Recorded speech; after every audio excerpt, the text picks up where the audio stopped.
All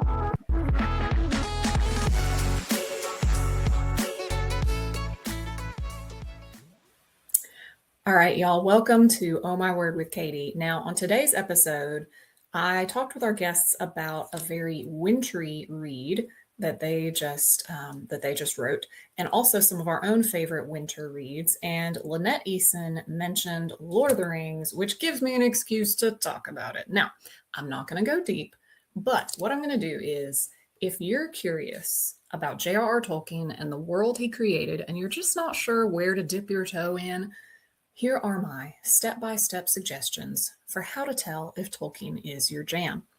Now, unsurprisingly, step one is read The Hobbit. Just do it. It's written for kids. You'll finish it in like 3 days, I promise you, and it's delightful, okay?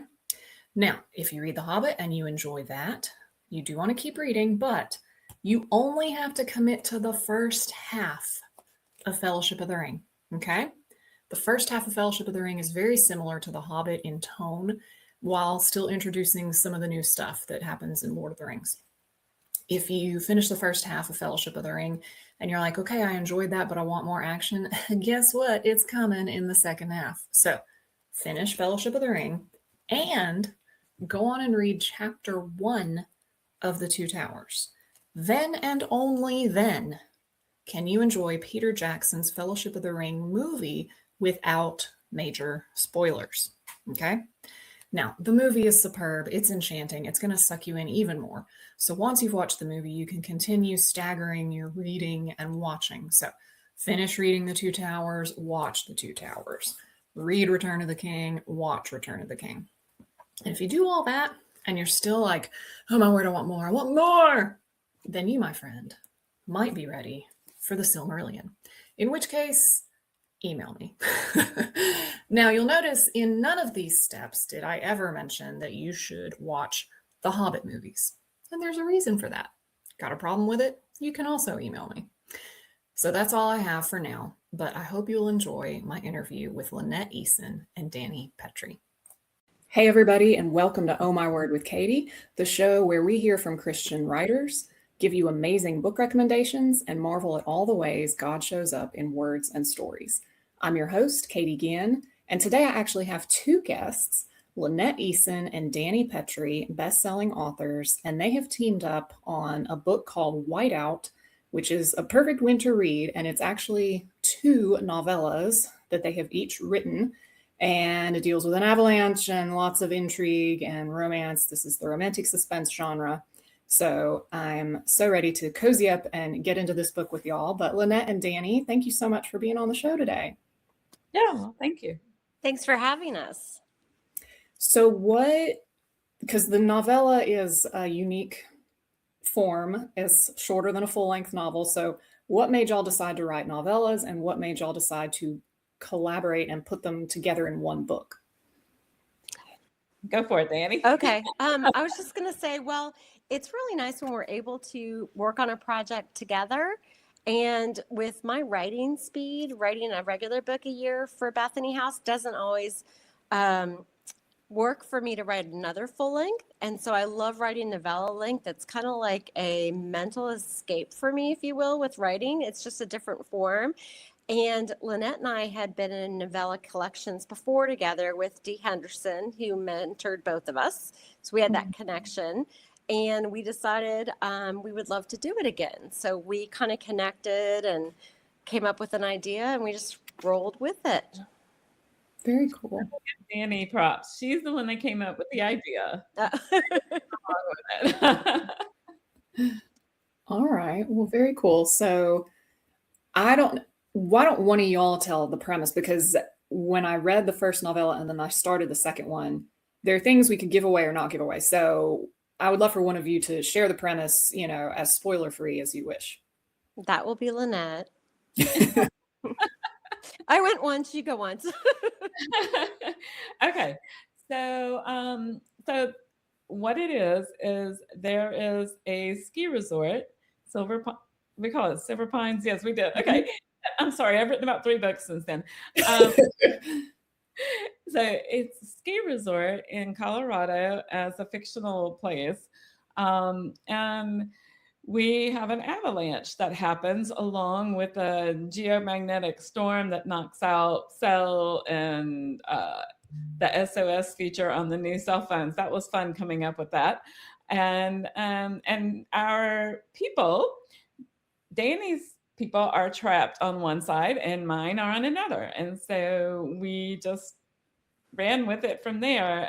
We have killers and stalkers and all kinds of fun stuff. A little bit of romance and escaping through tunnels, and yeah. So that's pretty much, I think, the gist of it. Yeah, that's good. And Lynette came up with the geomagnetic storm. So I got to give her props to that one because I didn't know how to get around that.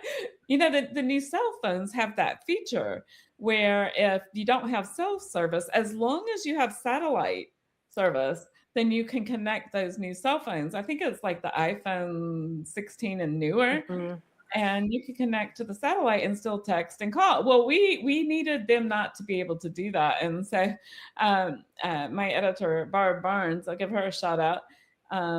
She came up with one idea and that I took and ran with another idea, but she triggered it. So yeah, so we had to do that. Now I have to do this for every story going forward with these new capabilities. We have to figure out how to knock it out. But I don't know if you have Verizon. Do you guys have Verizon? I am on Verizon actually, although I think we're about to switch because we're not big fans right here in Mississippi. But well, I have Verizon. I've been a Verizon customer for however long cell phones existed. And so the other day, just last week, I guess it was, there was this outage. The satellite was down. You couldn't use the satellite feature. You couldn't use the phone. I heard that. You remember that? Yeah. Yeah. The lady in the hotel with me was saying how everything was down for her phone and why I had service. I said, well, we moved to Florida and they don't have Verizon, so I'm on Spectrum. And she's like, Verizon's down everywhere. Yep. And I thought it was my phone. I thought, oh gosh, what did I hit? You know, what button did I push? And so that was right next to a Verizon store. So I went in and he goes, it's not your phone. And I went, oh, really? And so then I just started grilling him. Well, all the things that can happen when your phone goes down, what can make it go down. But anyway, yes. So that's, yeah. And he's probably wondering now, some lady asked me all these ways. Somebody cannot use their phone no matter what, if there's a killer around. Yeah. Should I have called the police on this person? Yeah.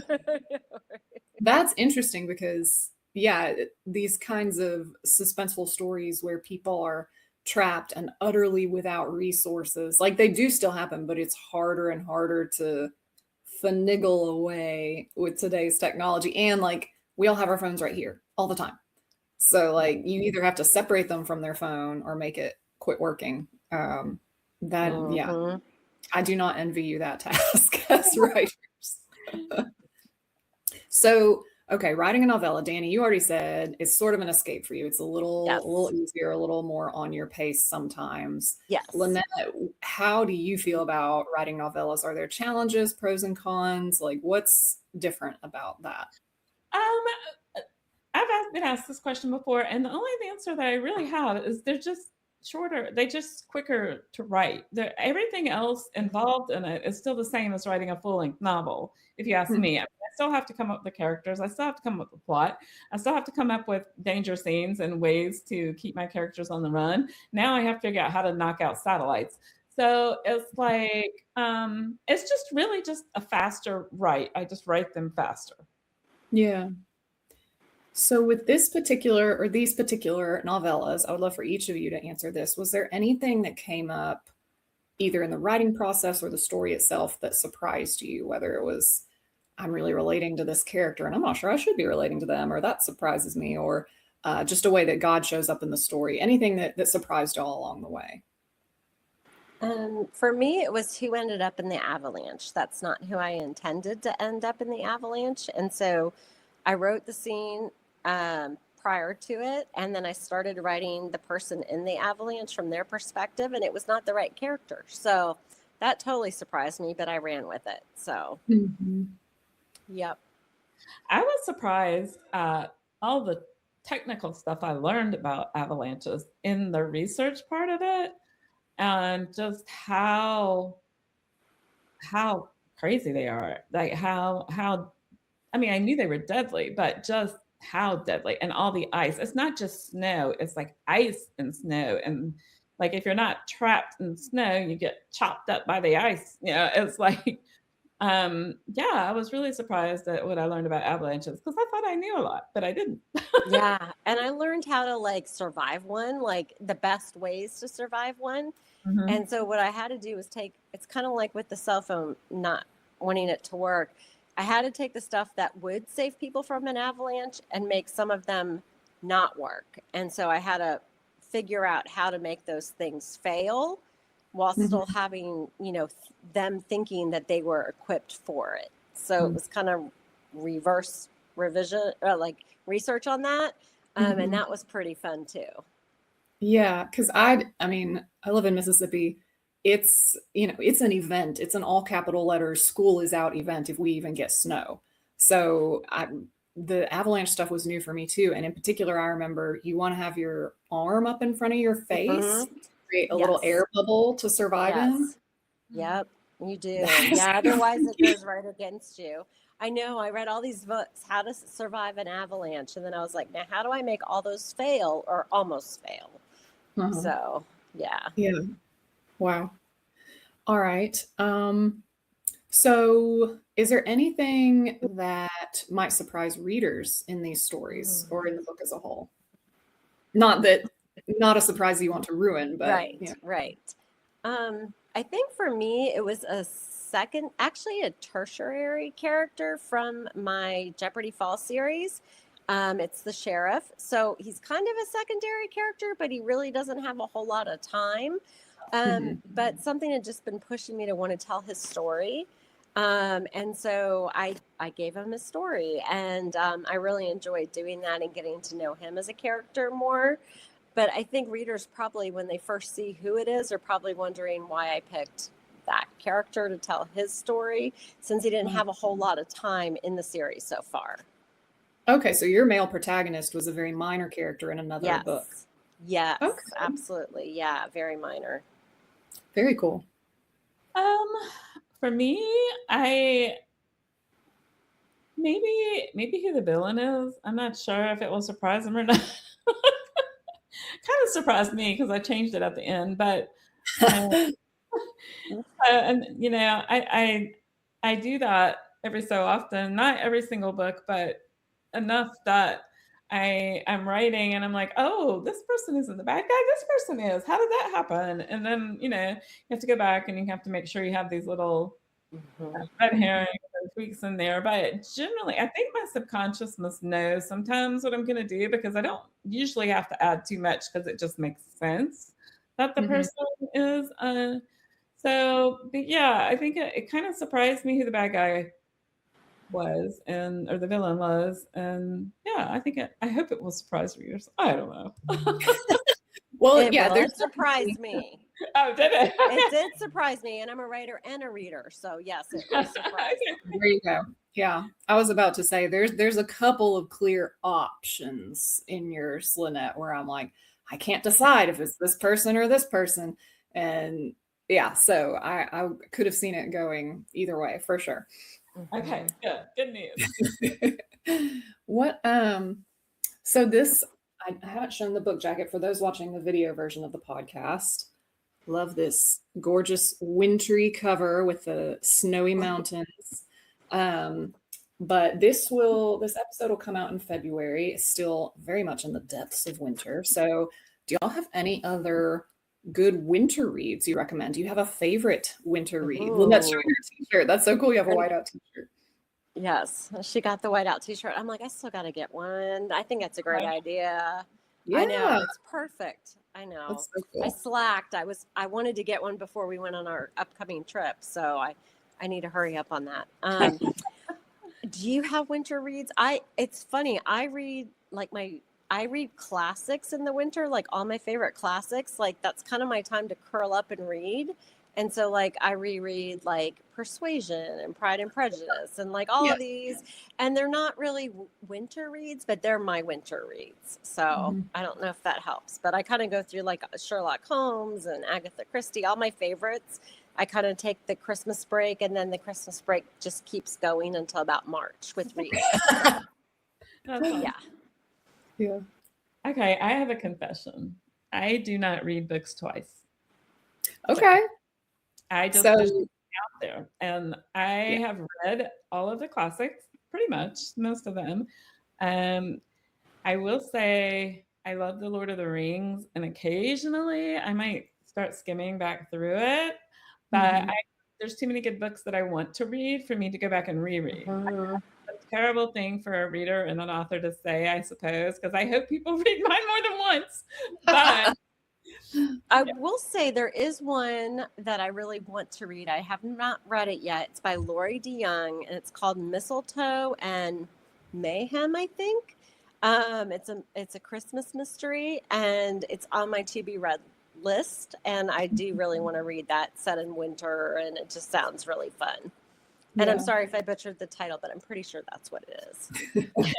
I can picture the cover really well. So, and I know the author, so you can look up Lori and whatever one's Christmas, that's it. Yeah, absolutely. Well, y'all are definitely touching on all my favorite things because I was going to say I read Persuasion around this time last year for the first time. Oh, And Jane Austen, I've read 4 of the 7, I think now. And I would okay. say winter would Yeah. definitely be Jane Austen time, Yeah. Tolkien, any Yeah. kind of the classics. Maybe not Crime and Punishment. I read that in the fall. I think if I'd Yes. read it in the winter, that's too depressing. Yeah, it is too depressing. I was going to say, don't read that in the winter. But I get what you mean about rereads, Lynette, because even last night I was like, okay, I finished Whiteout. I'm going to read something new now, and I don't have any upcoming interviews to prepare for right now. So I'm like, what am I going to read? I'm looking at my shelf and I'm like, okay, I finally found one I wanted to read. And then I look over and I see East of Eden. It's like one of my favorite books ever, but I haven't read it Yeah. since high school. And part of me wonders, is it still one of my favorite books? I should reread it. You know, I have this Yeah. nice, actually like first edition that my parents got me. And I was like, Oh, wow. oh, it's so long. And then I have this other book right here that's new and I haven't read it yet. So, yeah, definitely So which get way did you go? Did you go with the new one? that. I went with the new The one. new Yeah, one? I did. Yeah, but I do plan to hopefully reread East of Eden at some point because Yeah. It is kind of fun to see the difference when you first read something and then so many years later read it again, how you like feel about it. yeah, Sometimes it changes, you know. So for sure. What about favorites in general? So not just for winter, but do y'all each have a favorite outside of romantic suspense? So outside of your genre, what would you say if you could only pick one? oh wow, only one. Can we pick one author or one? Does it need to be one book? Author is fine. Yeah. Okay, I would say Karen Whittemire. I buy all of Karen's books. I love her books. So I'm a few behind, so they're on my shelf. But yeah, she makes me laugh every time. Like she's got that great combination of humor and emotional. Like she mixes the two somehow so well, and I really enjoy her writing. Okay. that's so cool. That's interesting. Mm-hmm. It's hard to pick because each genre I will have a favorite. So with I guess Pepper Basham is a favorite historical author. I think she does contemporary and historical, but I read her more of her historicals than I do the contemporary, and she cracks me up. But she does that in person anyway. I just love her. She's a neat person. So I would pick that, and it just depends on the genre. Are Yeah, y'all she's so funny. Yeah. Okay, so you said Pepper Basham, and that's historical, or those are the ones that you really love by her. And then what was the author you mentioned, Dani? Karen Whittemire. And what's her genre? Hers is historical romance, but she does like westerns pretty much. She sticks totally to westerns. Okay. So All right. Yep. Yeah. Very cool. So what are y'all reading right now? What am I reading? I just finished Angie Hunt's book. It was a biblical fiction. It's called The Woman from Cana, I think. That's what it calls, Cana, something. I just actually finished that like at 3 a.m. yesterday because I couldn't sleep. And it reminded me a lot of The Chosen, but it was very all packed into one book. It was from when Jesus first started his ministry to his resurrection. So it was all in that. I just thought she did such a great job with it. I really enjoyed that. Yeah. Well, I'm still in my classics phase, so I'm actually rereading Murder on the Orient Express. But Christy Barrett's latest is the next one in my pile, so I'm looking forward to reading that one. Okay. And what does she write? She writes romantic suspense. So she does. And I would say the title, I want to say something with Run. She writes I think publishes a book a month. So I know it's amazing. I know her and we're friends and we do little writing retreats together. And I might get like a quarter of my book done and she's gotten like 2 books done. And I'm like, how did you do that?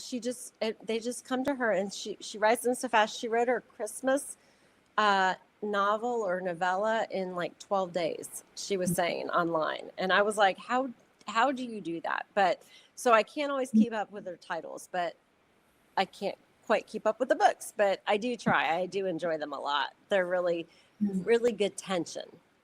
Yeah. Okay. Well, let's go back to Whiteout because I remember a question I wanted to ask that I forgot.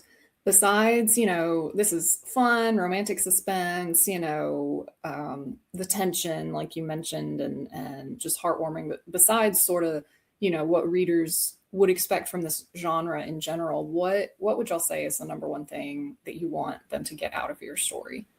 And you can each answer that. Well, I guess for me, I would say, first of all, I want my readers to be absolutely entertained so they cannot put the book down. And that's my main goal. But as also, I want to make sure that they come away with the feeling of hope, like no matter what you're going through in life, surely it can't be as bad as what's in that book. But but that hope that, because these books are faith-based and my characters and Dani's too, they have some sort of relationship with God, whether it's they don't believe in him at all or they rely on him to get them through their, day-to-day life, and that kind of thing.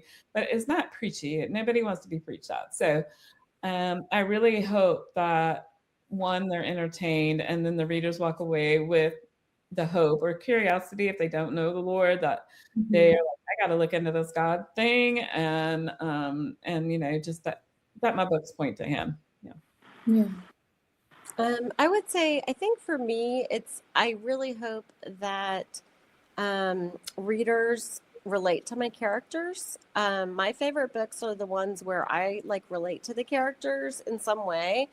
And I get hooked because I want to know what happens to them and I want to cheer for them and I want a happy ending because of them. And so I really hope readers are able to relate to my characters in some way. And then, like Lynette said, I want my books to point to God in the sense of hope or walking away feeling uplifted. They're suspenseful books and there's villains and it can get really tense, but I hope at the end of the book there's still that upliftedness to walk away with. Yeah.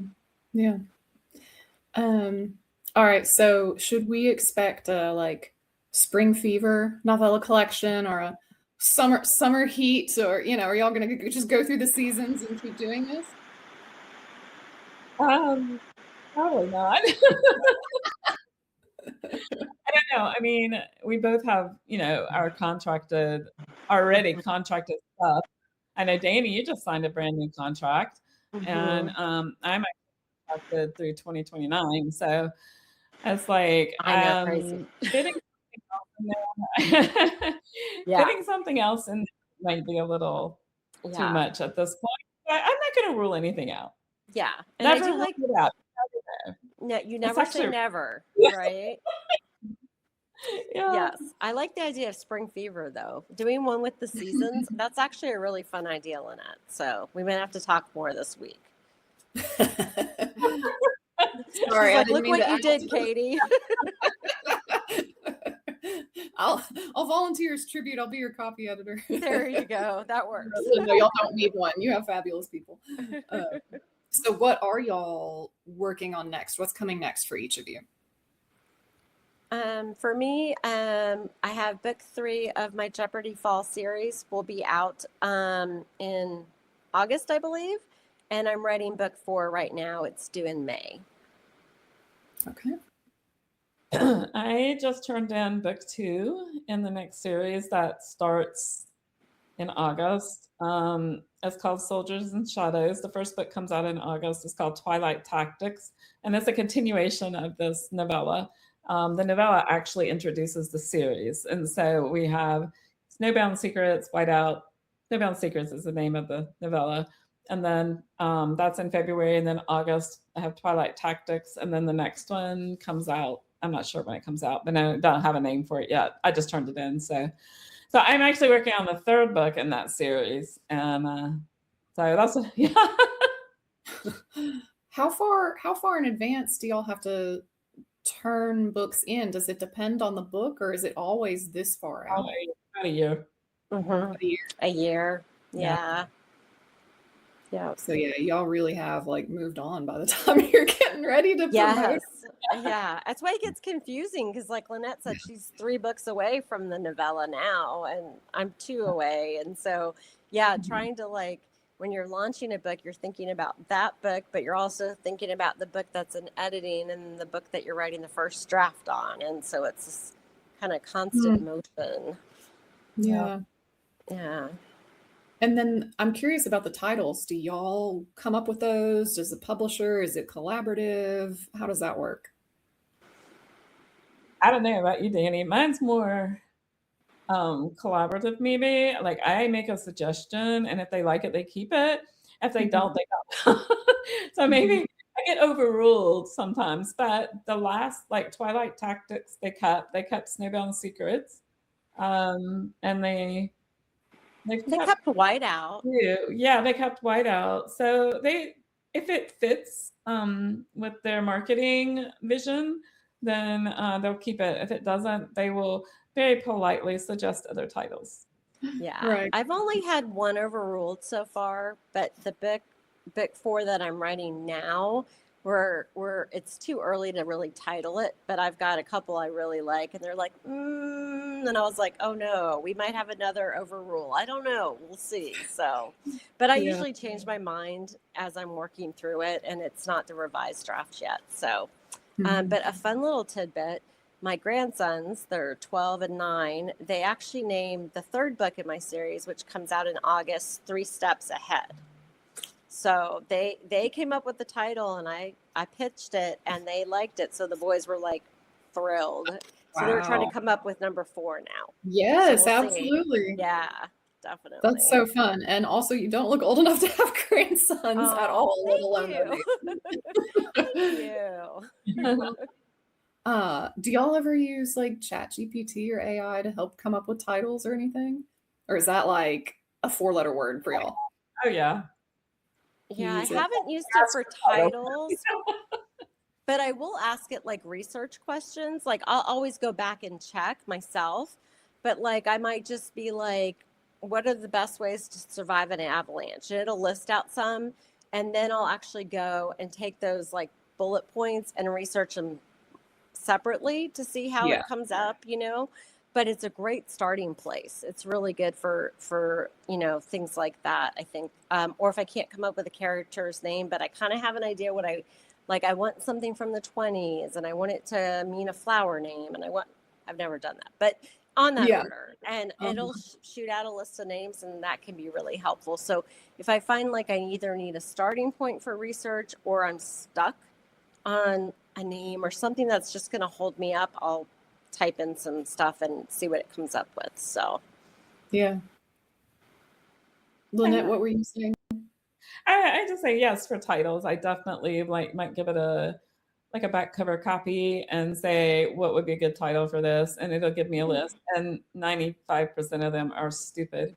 And so but sometimes it gives me something to play with, or an idea, or two words in two different titles. Usually my titles are two words. For some reason, they've just landed on that now. And so I ask it for 2-word titles, and yeah, it's yeah, I do. I mean, it's the same thing as typing in Google. I mean, Google's Yep. AI. So it's like For using thesaurus. yeah. Absolutely. Yeah, I know authors that brainstorm with Chat Mhm. GPT and find it really helpful. And so I think it's just what you find it a helpful resource for. Yeah. All right, so y'all are about to go on tour. Where are you each coming from, by the way? Oh, I'm coming from South Carolina, and I'm staying in South Carolina. Okay. I'm coming from Florida. Okay, right. Okay, so you're going on tour. When and where can people buy Whiteout? Well, okay. I mean, you can find it everywhere, like Amazon, Barnes and Noble. But I would request, before you do that, if you have a local bookstore, a local Christian bookstore, please support that bookstore. Go to that. I mean, they're just disappearing, and that's not good. So, yeah, hopefully they have it. If not, maybe they can order it for you. So, pretty much anywhere you buy books, you should be able to find this. And it releases February 3rd. Yes. February 3rd. Okay. Yep. Yeah, I want to say this episode will be out by that time. So probably by the time y'all are listening to this, you can go to your local Christian bookstore and get the book or order it. Finally, I love to end with scripture when we can. Do y'all have a Bible verse or passage that maybe either relates to the book or just something y'all would like to end with? I can give you mine. Mine is Psalm 46:1. God is our refuge and strength, a very present help in trouble. And it really fits the story. Yeah. Mine is actually a psalm. It's Psalm 27. There is a very sentimental reason for it. But the part that I really love in it is that I would have lost hope if I didn't know I would see the Lord in the land of the living. And that just is very encouraging to me. Yeah. Those are two great psalms. Well, thank y'all so much, Lynette and Dani, for being on the show today. And for those of you listening, I hope you'll get a copy of Whiteout. And if you enjoyed this episode of Oh My Word, please share it with your friends. Please give us both a rating and a review on Apple Podcasts, because the more of those we get, the more people we can tell about how God shows up in words and stories. And also, if you enjoy this podcast, you'll probably enjoy Mississippi Christian Living Magazine, aka my day job. So you can find that at mschristianliving.com. And I'll talk to y'all soon.